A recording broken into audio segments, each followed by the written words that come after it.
Давайте вернемся, ладно, бог с этим каналом, все понятно. Вернемся к выборам. Вот все говорят, что это шоу, перешло в разряд шоу, причем с таким каким-то трэшевым оттенком. Выборы в Америке тоже шоу, везде отчасти это шоу, но у нас что-то совсем как-то, на мой взгляд, тоже, да? Вот где вы увидели тот момент, если вы увидели его как шоумен, который человек умеет отличать политику от шоу-бизнеса, вот этот момент перехода наших выборов в шоу-бизнес? На самом деле, вот с вступлением в игру Зеленского это абсолютно приобрело такие комичные уже какие-то, с одной стороны комичные, а с другой стороны не угрожают какими-то трагическими последствиями для этой страны. А какие? Многие, смотрите, тут вот просто отношение многих людей такое, я их не осуждаю, я просто наблюдаю. Фигня. Да, такое, да, давайте поприкалываемся. Я даже не конкретно там, кроме Зеленского персонажа, достаточно, вы просто про него заговорили, да, но мне кажется, что как-то, когда вы себе выбираете жену, там, да, или там покупаете дом, вы же не ха-ха покупаете, вы же покупаете, чтобы надежно было. Да? Я часто сейчас цитирую в последнее время высказывание одного авторитетного древнегреческого философа. Авторитетного. Платона, который говорил, что наказанием за гражданскую пассивность является власть злодеев. Да?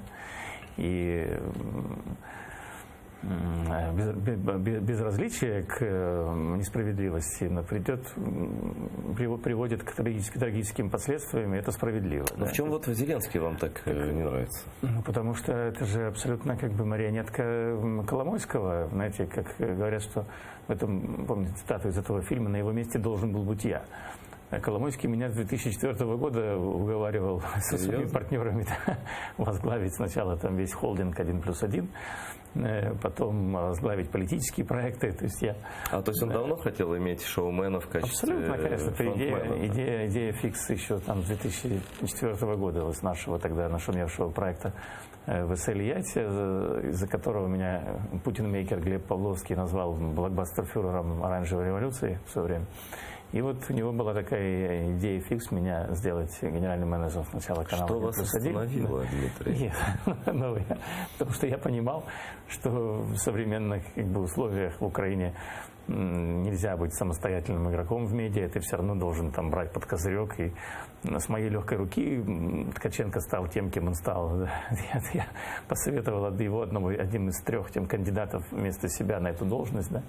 Назвал его тогда в беседе в Париже или в Женеве, я уже не помню, на каком-то там мероприятии. В общем, вы спрыгнули, как сейчас говорят. Да, потому что потом мы слышали эти записи этих разговоров Коломойского с Ткаченко, да, как он с ним обращался, да, то есть я не думаю, что на сегодняшнем этапе он обращается так с Зеленским, да, но тем не менее это же тоже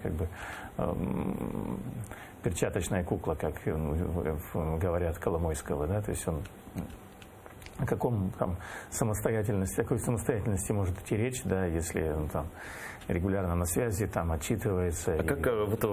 Как политическое высказывание Владимира Зеленского вы оцениваете? Мы же проиллюстрировали это, сделали несколько последних серий, да, Политломбарда, о том, насколько сегодня лицемерно все это выглядит, поскольку человек там заявляет, что ни в коем случае нельзя